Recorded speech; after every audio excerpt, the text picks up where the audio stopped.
Hi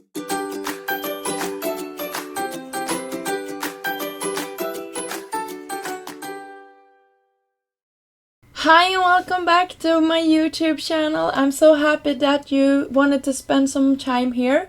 This video is a part of the new release called Autumn Rainbow from Trinity Stamps, and I will be using this super large stamp set from them, and it's called Slimline Leafy Background, and you will see that this perfectly fits inside of a regular Misty, and I believe that this stamp is 8 by 4 or 8 by 3.5. You probably can see the measurements here on top of my Misty. Since this stamp had a lot of solid areas, I went ahead and prepped my stamp with an eraser just to make sure that I will get a good coverage with my ink later on, and that is something I like to do with my new clear stamps. I cut down some watercolor paper. This is some Canson XL, and I'm prepping that with an anti-static tool, and then I'm going in with my Versamark ink. That's a clear sticky ink that you can use to emboss, and that is what I will do today. So here you can see I'm using my muscles and pressing this down really good. I'm placing that back in my Misty again and pressing it down once more. Since this is a large area, I couldn't use a magnetic to hold it in place, so I just had to be really careful with my placement. Now I'm using a clear embossing powder. I believe this is from Ranger.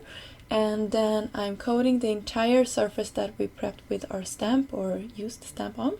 And you can see probably in the light here that some of the areas have that embossing powder, and that it now will turn glossy.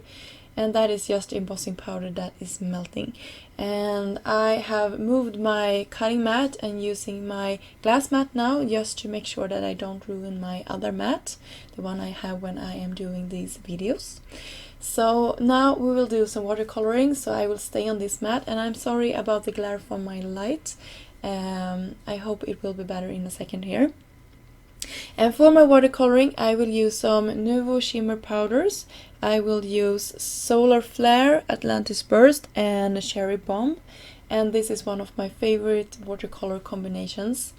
I'm using a light hand when I am tapping these bottles to get the inks to come out, and I'm using a water bottle to spritz some water on top of this surface, and you can see that the stamp that we put down and the embossing are resisting the colors, so you get this really fun effect with the watercolor and the powders on top. And just to move my colors a little bit more, I am using a paintbrush here, and I am going in to some of the areas that I think needs a little bit more ink to intensify those areas. So I let that dry, and now I'm going in on top of my embossing here just to remove the ink that got stuck on top of my white embossing here.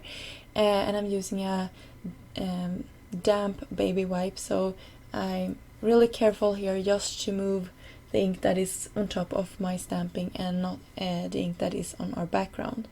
So now I will do a really fun technique that I learned from Jennifer McGuire, where you can actually use an iron to iron off the embossing powder to copy paper. You can see how the embossing powder really sticks to my copy paper here, and I will go back and forward, and this is just my regular machine that I'm using for my clothes at home. Although I am really bad at using it. I'm mostly buying clothes that I don't have to iron, but this is the one I use when I had to do it. So I'm just combining that, and that is just a fun technique that you can do, I think. So you will see here in a second that all the embossing powder I got rid of, and I will have a smooth white surface underneath, and that is something really cool. When the recipient gets this, they will be like, wow, how did she do that? But now you know. And I used a new embossing or a slimline die that also am embossing. That is really cool, and I used the second to largest for my panel today, and that will just leave me with the perfect white space around my busy panel here, and you can see the embossing that I talked about, and I think that is so amazing effect that you can get, and I really like that. And you can also see here how the white space looks when I have ironed off the embossing powder. So now I will go in, but I did it off screen with some black splatters, paint splatters, and I let that dry as well. And now I'm using the Thankful die, also from Trinity Stamps, being released today. And of course, if I didn't mention that before, all the links are listed down below, so you can go and check all the products that I'm using in this video out. I cut the shadow from some vellum and adhered it with some Nuvo Deluxe adhesive. And the cardstock I used for the sentiment is some black glimmer or black glitter cardstock, I should say. I used some dimension. This is the Big Mama foam roll from Simon Says Stamp. And here I'm trying out what color I want my card base to have. I thought I wanted some gray cardstock, but I decided to go with white. I just thought it brought out the best of the embossing that we did, or the stamping that we did. So I thought I was going to go with that black glitter cardstock, but in the end I went with a white one. And I am sorry, because I think that perhaps the sentiment got lost in my photos, but in real life I think this looks very, very pretty. So I decided to go ahead and create a second card when I had this stamp set out and my MISTI and everything. But for this card I went in and did some inking with my Distress Oxides. I used Abandoned Coral. I think that yellow is Mustard Sea. It could be Wild Honey as well. You probably saw it better than me. And the last one here I'm using, I think is Peacock Feather, or maybe Lucky Clover. I think it's the Lucky Clover one. I'm sorry that I don't know for sure, because I couldn't see on my small screen here. So for this one I cut down to be a panel on top of a standard A2 size card. And I wanted to heat emboss the sentiments that comes in this stamp set as well. I'm prepping them since this is the first time I'm using them. And this one says For You, and I will do it in gold embossing powder. So I am heat setting that, and then I will come back and do it one more time with the second one, but I left that off screen. So I thought the edge looked a little bit sad, so I decided to drag my panel here into the Versamark and then dip it into the gold embossing powder so we can get some edging.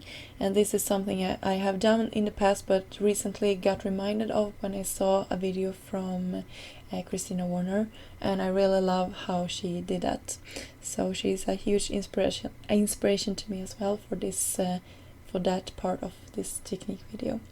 So now I thought I was going to press this down. You can see I had my foam tape and everything, but then I used a cover plate die, also released from Trinity Stamps today, and I will adhere it down. But unfortunately my camera died at this point, so I will just show you a close-up of how it looked when I had pressed that one down on top of the card base here. So I hope the camera is picking up all the amazing gold foil that is going on this card. So for my last panel here, or last close-up, you can see I also embellished this a lot with gold Eclipse Rainstone mix from Trinity Stamps. And that was it. I hope you liked this video. If you did, please give it a thumb up and subscribe to the channel if you haven't done so yet. Until next time, have a great day. Bye!